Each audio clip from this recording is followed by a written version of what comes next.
I want that. I don't want this. I don't want that. All the preferences. Then I say, oh, my preference is right, your preference is wrong. We battle between for and against. Xiankuan calls this the mind's disease. Xinbing, mind's disease.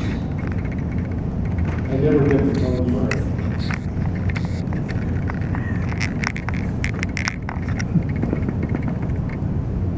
So when we are able to let go of that, then by the time we get to the second jhana, this discriminating thinking and discursive thinking is dropped out, and now we're able to just sit and go deeper into the practice. There are jhana factors that you learn about how thoughts initiate and how they persist. We learn about the feeling of joy that emerges intrinsically when we are able to let go of this drama, also called papancha in Pali. In Chinese, I like the word for papancha in Chinese, shi lun. Shi means sports, and lun means commentary. Sports commentary. The mind is on ESPN. When you let go of that, you can be joyful. By the way, the Cardinals are in first place, in case you have lost track of your ESPN. It's impermanent. I want to encourage you. Bliss is something even deeper. Kind of happiness. The sukha is the opposite of dukkha.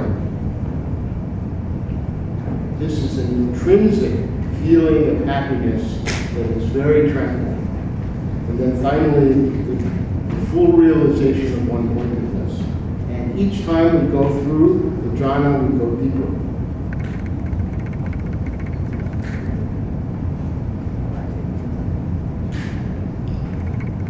In the cleared insight pathway, we have what's called the 6 gates.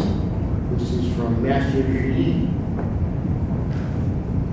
He was a Kantai master, but also Chan master. Talked about the 3D mind. Here's some of this. Discriminating mind. Here's the discursive mind. Here's the discerning mind. You see the self has faded out. All the problems that we have about health and aging and death, self-image, whether we're loved, who's our enemy, wanting more, winning and losing, all of these things. Instead of trying to get rid of all of these things, we just get rid of our ego attachment.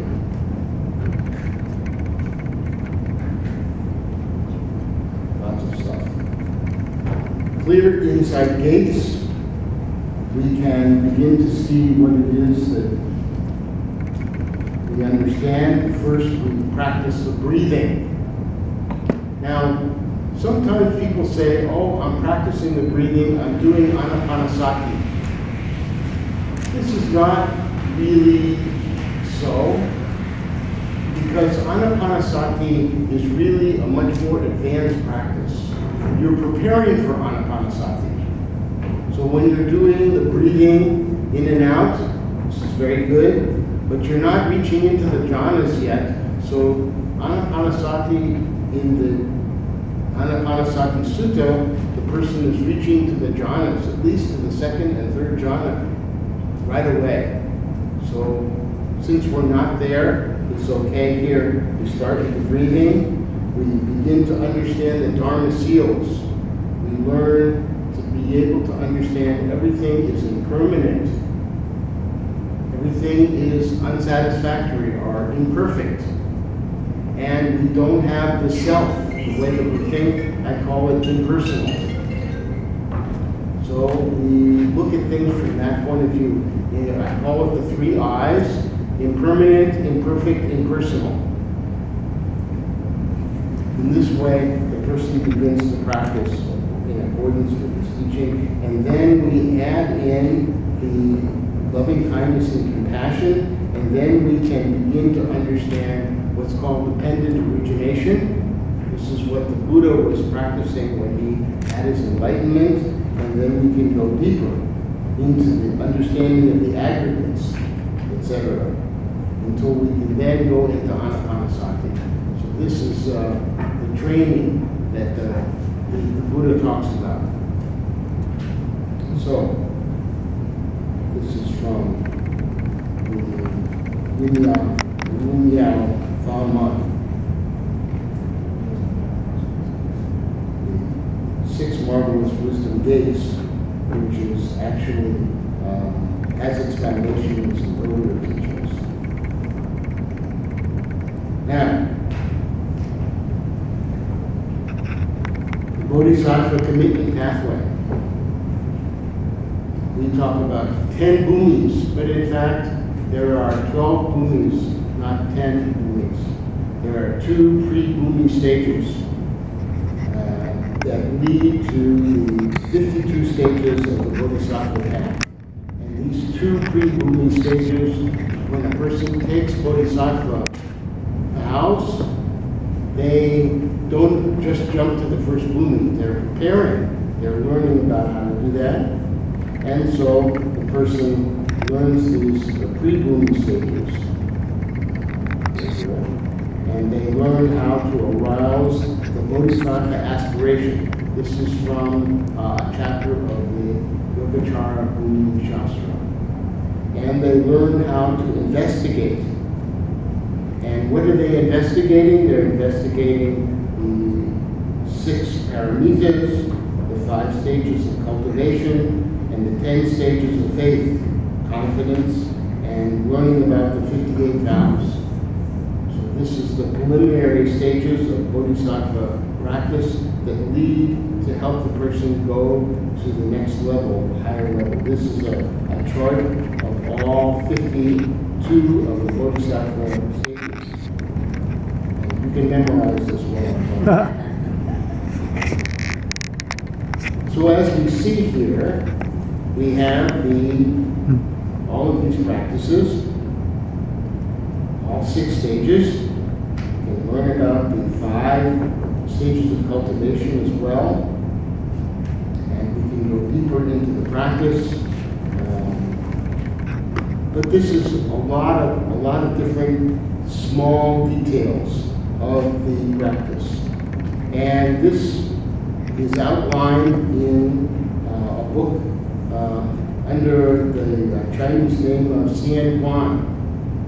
I did not want to put my American name here because this book is dedicated to Maba Monastery. This is my name, Dharma name. So much more important that all of the profits from this book are going to Maba Monastery. So far, just published in March, we've sold quite a few copies. I don't know how many exactly, but I know from my own practice, we've raised 20,000 RMBs. Those people who know Chinese money. Not quite as much in dollars. But we're trying to just continue to put this money towards helping the Dharma be established in the United States. I want to say a few words. I have a few moments here. And I want to say a few words about the practice of how mindfulness was established in the United States. Because we've talked about John Kabat-Zinn. Many of the teachers have talked about John Kabat-Zinn, and I want to say a few words about his contribution, which is quite meaningful.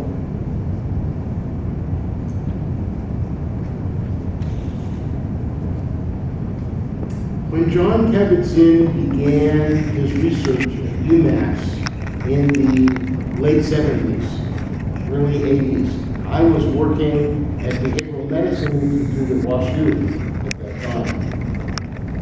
And we were hearing about the research results, but at that time, MBSR was not considered a practice that we could do. We could do progressive muscle relaxation training, we could do behavioral medicine, we couldn't do mindfulness because it wasn't approved of.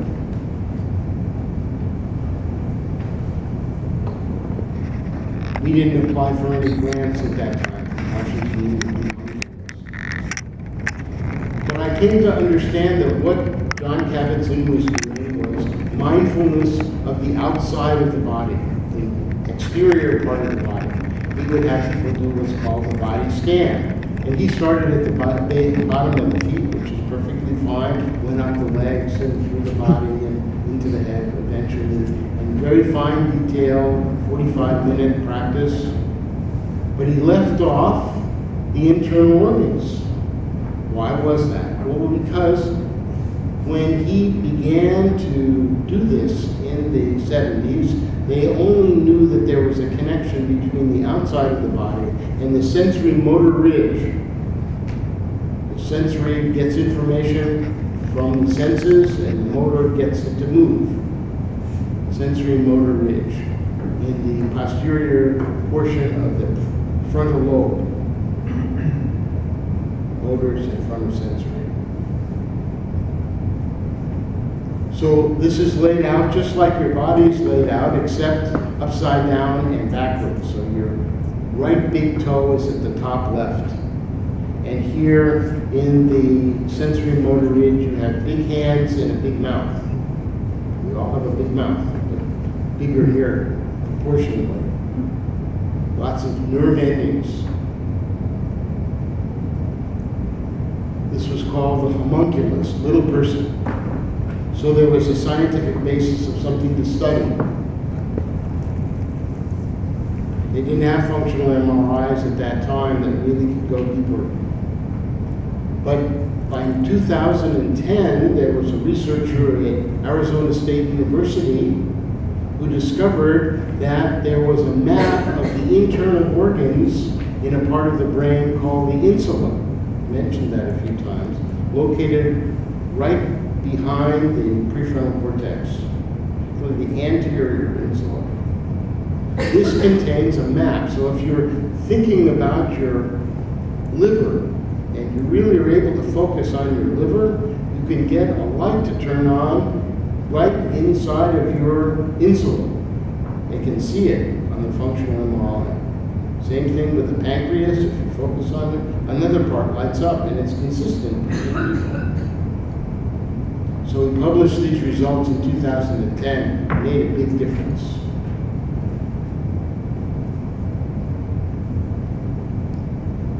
When the Buddha taught, he didn't teach just the outside of the body, he taught the internal organs. He made the body into 32 parts. And the sequence was kind of randomized, but it was difficult for a person to learn this 32 parts unless they really paid quite a bit of time to study it. But if you're a monk and you don't have anything else to do, you could learn it. But when the teaching got to China, many lay people wanted to learn. And so the process was simplified and put in a sequence. So you could go from the top of your head into the shoulders, down the arms, up the front, down the back, and into the legs and feet. So by the 7th, 8th century, probably around the time of Master Baizhang, this system was made available to lay people. And they did the internal organs too, not just the outside. But when the teaching got here, it was just the outside of the body. Research done at a very small, not well-known university in St. Louis called Washington University discovered that when children have depression, we call pediatric onset major depression, they have less activity in their anterior insula. And when they recover, their anterior insula increases in activity. So if you teach children methods to increase the activity of their anterior insula, mindfulness training, this can counteract this deficit. They feel better. There's actually a school here in downtown St. Louis called Confluence Institute that has a grant from Washington University, the researchers Luby and March, that is studying the effects of mindfulness on the anterior insula of children who have been subjected to depression and trauma.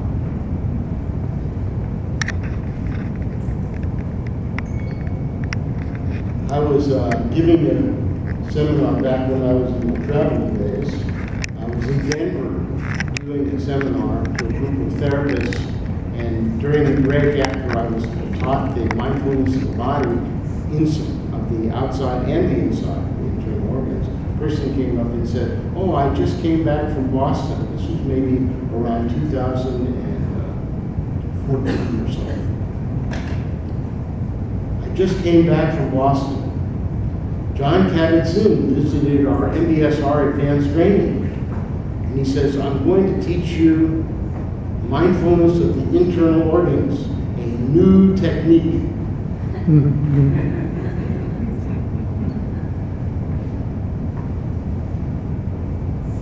So now I'm continuing to see patients, but I also am working on volume 2 of 6 Pathways to Happiness, where I go into more detail about the Noble Truths and the Eightfold Path, and how that connects to our practice, looking at this from the Mahayana point of view as well. Hope to have this completed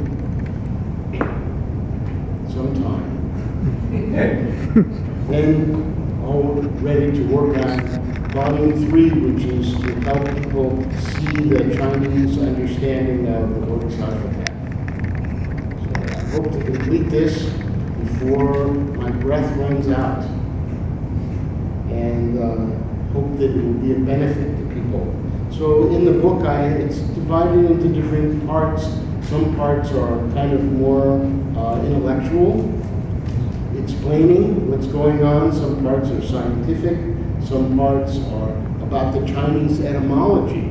And some parts are just stories. So I hope that you have an opportunity to take a look at it and enjoy it. And again, all of the proceeds go to the Mid-American Buddhist Association, MABA, and now really focusing on being able to bring more teachers to St. Louis to have people study, become more involved in the training, more peaceful. I think St. Louis could use more peacefulness. I keep seeing on the news, we're #1 in children being shot. This really causes me a lot of distress when I say this. This hurts. Like imagining my own children not being confident that they can go outside and play. So we really need to bring a lot more peacefulness. There are not enough peaceful people here in St. Louis. It doesn't matter about religious background at all. We need to bring a more spiritual and a deeper understanding about how we can help our city not just be #1 in baseball, but #1 in peacefulness. That would really be wonderful. May all beings have happiness and the causes of happiness. May all beings be free from suffering and the causes of suffering. May all beings never be separated from the altruistic joy of peace. May all beings dwell in the great equanimity which is free from attachment, aversion, and ignorance.